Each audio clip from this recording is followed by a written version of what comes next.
It was a beautiful summer morning in Sarajevo, June 28, 1914. The sun was bright, the streets were decorated with flags, crowds lined the boulevards, waiting to catch a glimpse of royalty.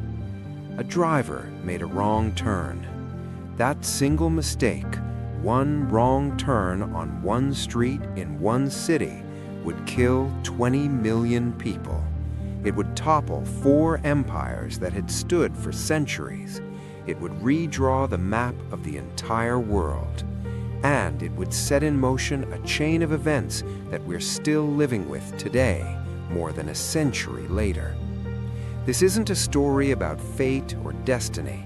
It's a story about how fragile our world really is, how a series of mistakes, coincidences, and decisions made by frightened, angry, and desperate people can spiral completely out of control.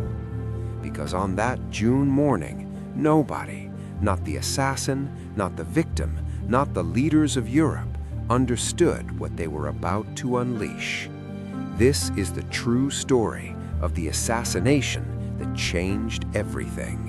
To understand how one death could trigger a global catastrophe, we need to understand the world as it existed in 1914. Europe wasn't at peace, it was holding its breath. For decades, the great powers of Europe had been locked in a silent, dangerous game. They built massive armies, they formed alliances, they competed for colonies across Africa and Asia. Every nation watched every other nation with suspicion and fear. The balance was delicate, terrifyingly delicate. On one side, you had the Triple Alliance, Germany, Austria-Hungary, and Italy. On the other side, the Triple Entente, France, Russia, and Britain. These weren't just friendly agreements, they were binding military pacts. If one nation was attacked, its allies were obligated to join the fight. Think of it like a room full of people holding guns, all pointed at each other, fingers on triggers. Everyone knows that if one person fires, everyone fires, so everyone stands perfectly still, hoping nobody sneezes. That was Europe in 1914. But the tension wasn't just between nations, it was within them. The Austro-Hungarian Empire was a patchwork of different peoples: Germans, Hungarians, Czechs, Poles, Croats, Serbs, and more. 11 different ethnic groups speaking 8 different languages, all held together by one aging emperor and an increasingly fragile system. Many of these groups didn't want to be part of the empire. They wanted independence. They wanted their own nations. And nowhere was this desire stronger than in the Balkans, a volatile region where nationalist movements were gaining strength every day. Serbia, a small, independent Slavic nation, had become the symbol of resistance. Serbians dreamed of uniting all South Slavic peoples into one great nation. But millions of Slavs lived inside Austria-Hungary. If Serbia succeeded in its ambitions, the empire would fracture and collapse. Austria-Hungary saw Serbia as an existential threat. Serbia saw Austria-Hungary as an oppressor that had to be resisted. And Russia, the great Slavic power to the east, had promised to protect Serbia. The stage was set.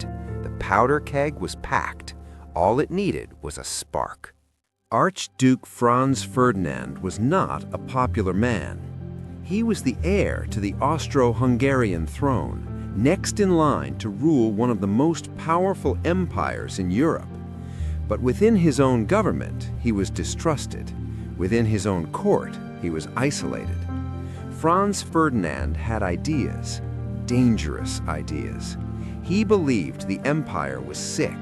He believed the old system, where the Austrian Germans and Hungarians held all the power, while other ethnic groups were treated as second-class citizens, was unsustainable.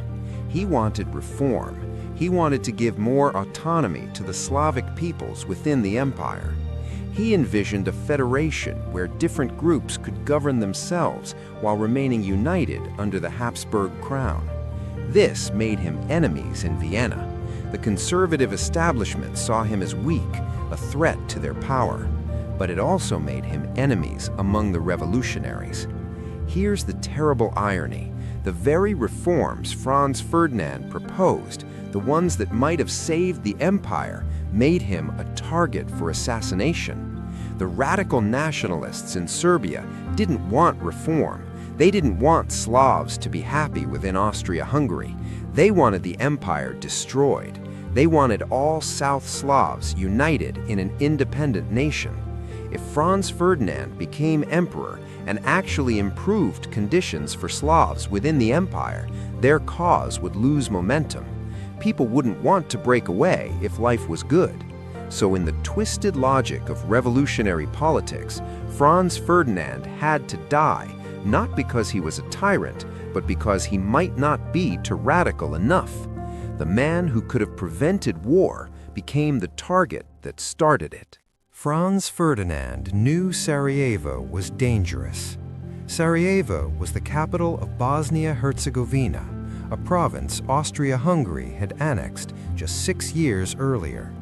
The annexation had enraged Serbia and humiliated Russia. It was a wound that had never healed. Some advisors warned against the visit, but Franz Ferdinand was determined. It was his wedding anniversary, June 28th, and he wanted to inspect military exercises in the region. His wife, Sophie, would accompany him. That date, June 28th, had symbolic weight.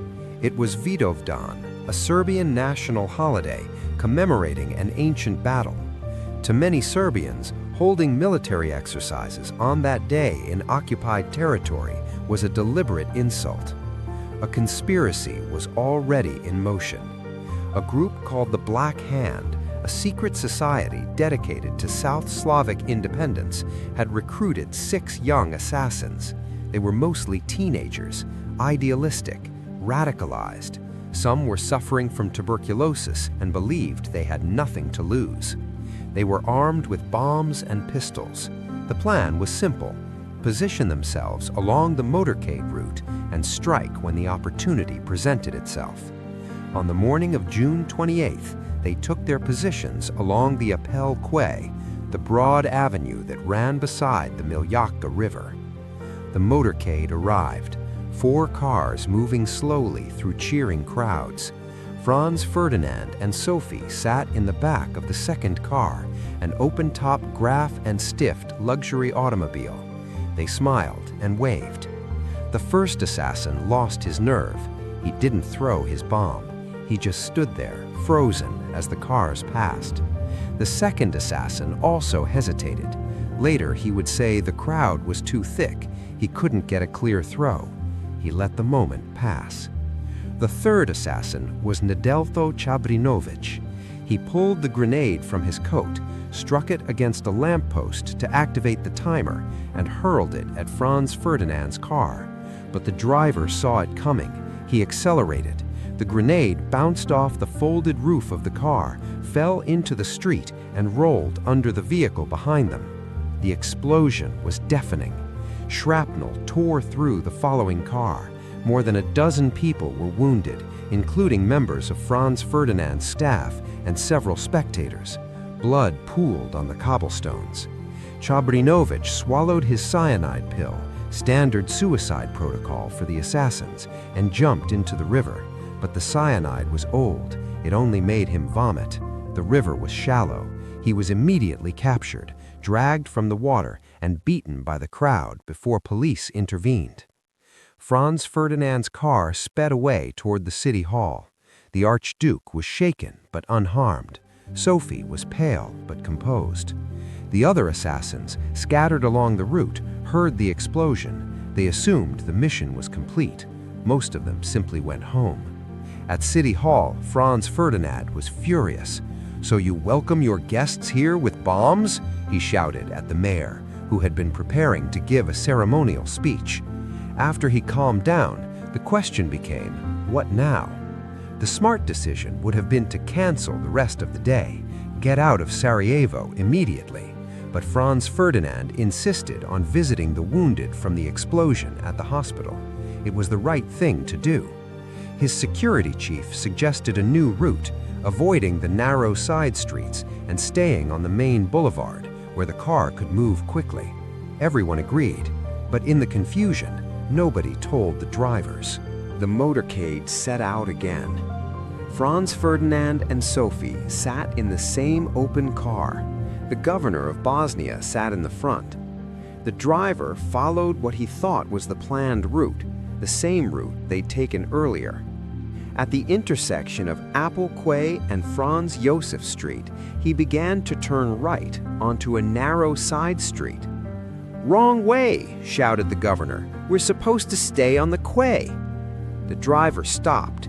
He began to reverse, and the car stalled. Right there, at that corner, engine dead. Across the street, sitting at a cafe, was Gavrilo Princip. Princip was 19 years old, thin, sickly, consumed by revolutionary fervor. He was one of the 6 assassins. After hearing the explosion earlier, he'd assumed the mission was complete. He'd been sitting at the cafe, probably wondering what to do next, when Franz Ferdinand's car stopped directly in front of him, less than 5 feet away. Princip couldn't believe it. He later said he thought he was dreaming. He stood up, pulled his pistol from his coat, walked to the car. The governor saw him, tried to shield Franz Ferdinand with his own body, but Princip was too close. He fired twice. The first bullet struck Sophie in the abdomen. She collapsed against her husband. The second bullet hit Franz Ferdinand in the neck, severing his jugular vein. Princip tried to turn the gun on himself. The crowd grabbed him. He was wrestled to the ground, beaten, arrested. In the car, Franz Ferdinand held his wife. Blood soaked his uniform. "Sophie, Sophie, don't die," he pleaded. "Stay alive for our children." But she was already unconscious. She would die within minutes. Franz Ferdinand remained aware a little longer. When an aide asked if he was in pain, he whispered, "It is nothing, it is nothing." Then he repeated himself, softer, "It is nothing." Those were his last words. By the time the car reached the governor's residence, both Franz Ferdinand and Sophie were dead. The date was June 28, 1914. The time was approximately 11 a.m., and the world would never be the same. News of the assassination spread quickly. In Vienna, the initial reaction was shock, but not panic. Political assassinations, while tragic, were not unprecedented. A funeral would be held, the investigation would proceed, life would continue. But beneath the surface, something else was happening. Austria-Hungary's military leaders saw an opportunity. For years, they had wanted to deal with the Serbian problem decisively. They believed Serbia was a cancer on the empire's southern border, constantly stirring up nationalist sentiment and destabilizing the region. Now, they had their justification. The assassins were Serbian. They had been armed and trained by Serbian military officers connected to the Black Hand. While the Serbian government officially denied involvement, evidence suggested at least some officials had known about the plot. Austria-Hungary's leaders began drafting an ultimatum to Serbia, but they knew Russia would defend Serbia, and if Russia mobilized, Germany would have to support Austria-Hungary. And if Germany mobilized, France would have to respond, and if France mobilized. This is where the alliance system became a trap. Austria-Hungary consulted with Germany. Kaiser Wilhelm II, the German emperor, gave his full support. He believed Russia was bluffing. He thought Serbia would either accept the ultimatum or be defeated quickly in a limited war. Either way, Germany would stand with its ally. This was called the blank check. Germany essentially told Austria-Hungary, "Do what you need to do. We've got your back." On July 23rd, nearly a month after the assassination, Austria-Hungary delivered its ultimatum to Serbia. It was intentionally harsh. 10 demands, including allowing Austro-Hungarian officials to operate inside Serbia to suppress anti-Austrian activities. It was designed to be rejected. Serbia's reply was carefully crafted. They accepted most of the demands, but rejected the ones that would violate their sovereignty. They offered to submit the dispute to international arbitration. It was a reasonable response. Several European leaders thought it was acceptable, but Austria-Hungary had already made its decision. On July 28th, exactly a month after Franz Ferdinand's death, Austria-Hungary declared war on Serbia.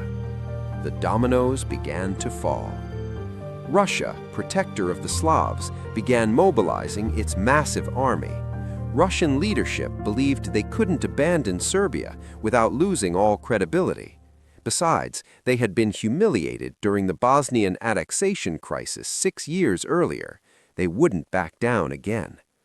Germany watched Russian mobilization with alarm.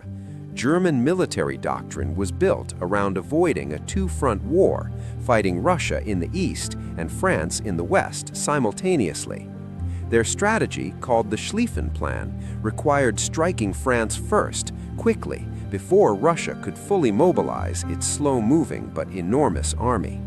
So when Russia mobilized, Germany had to move immediately. On August 1st, Germany declared war on Russia. 2 days later, Germany declared war on France. To reach France quickly, German armies invaded Belgium, a neutral country whose neutrality was guaranteed by treaty, including by Britain. Britain had tried to stay out of it. The British government was divided. Many wanted to remain neutral. But the invasion of Belgium made neutrality impossible. Britain's credibility, its treaty obligations, and its strategic interests were all at stake. On August 4th, Britain declared war on Germany.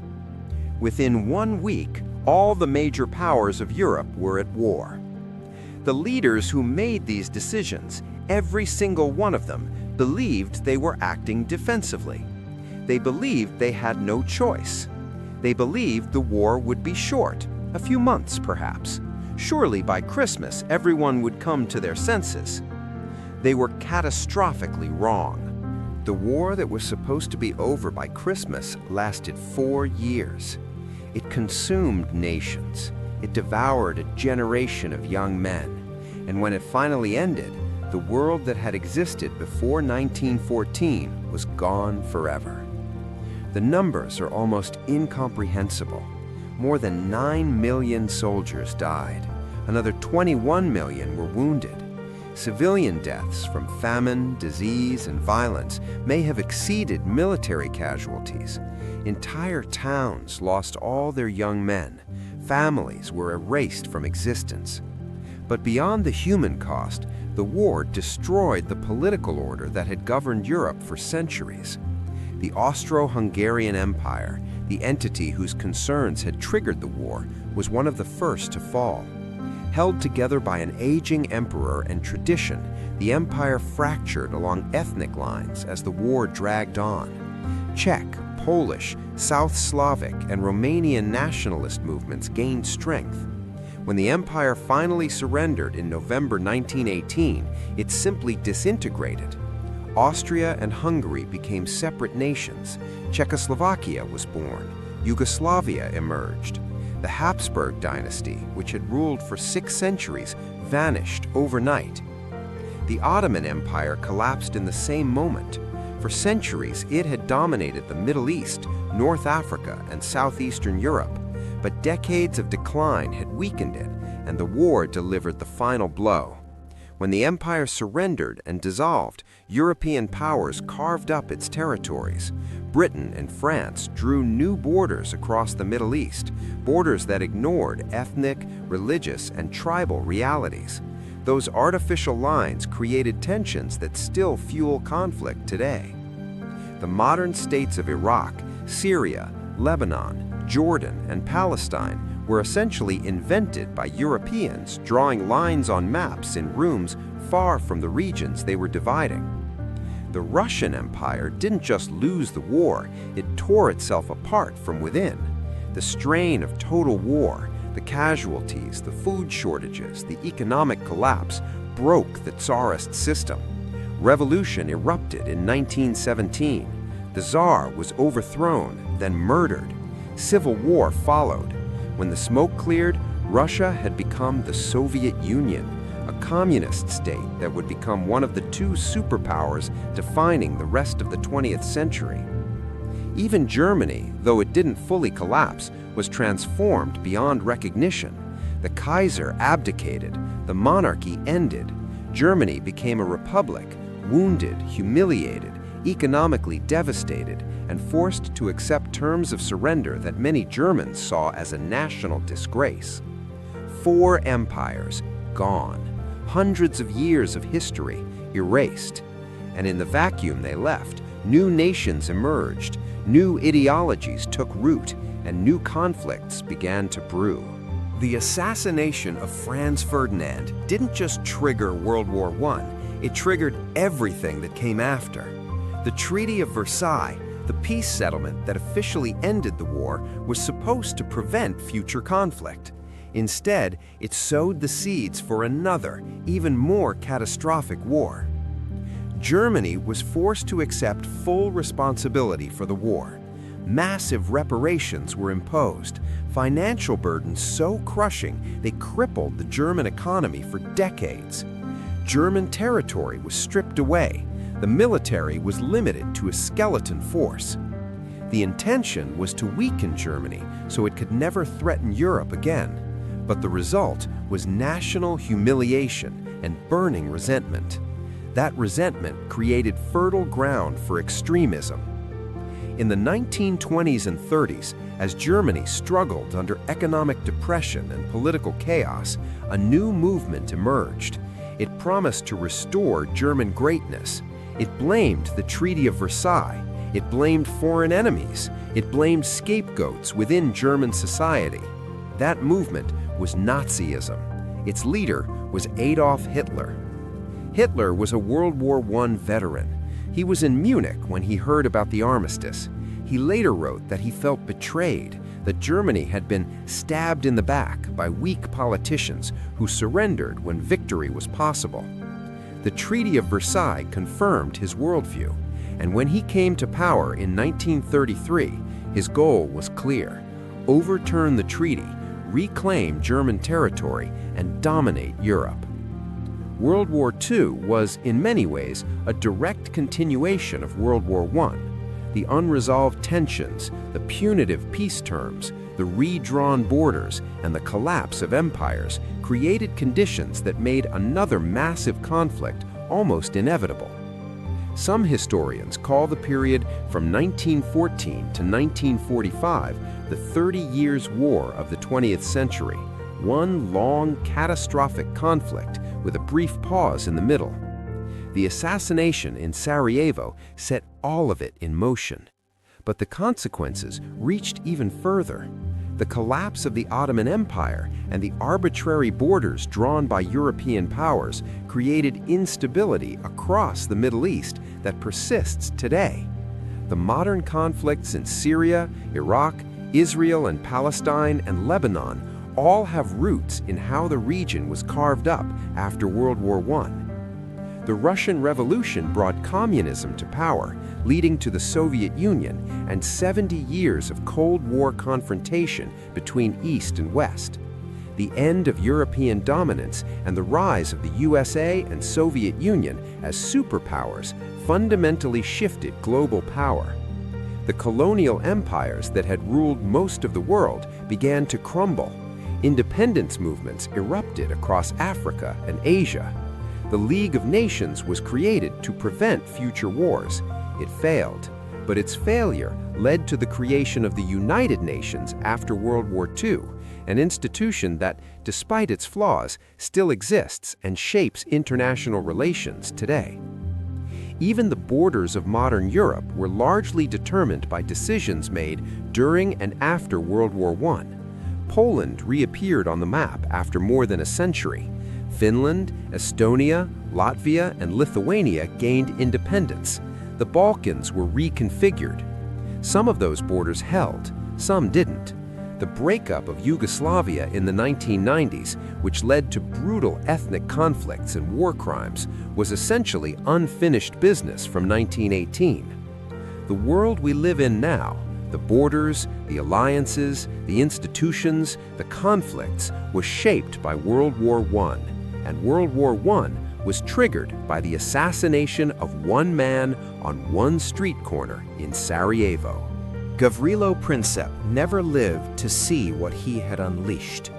He was too young to be executed under Austro-Hungarian law, just 19 when he pulled the trigger, so he was sentenced to 20 years in prison.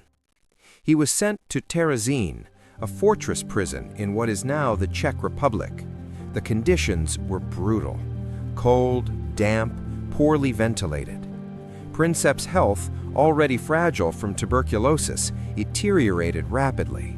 His arm had to be amputated due to infection. He died in April 1918, just months before the war ended. He was 23 years old. Before he died, Princip was asked if he regretted what he had done. He said no. He believed he had struck a blow for freedom. He believed he was a hero. He never understood, perhaps never could have understood, the true scope of what he had set in motion. Because here's the terrible truth: nobody intended World War I. Franz Ferdinand didn't want it. He wanted reform, not war. Princip didn't want it.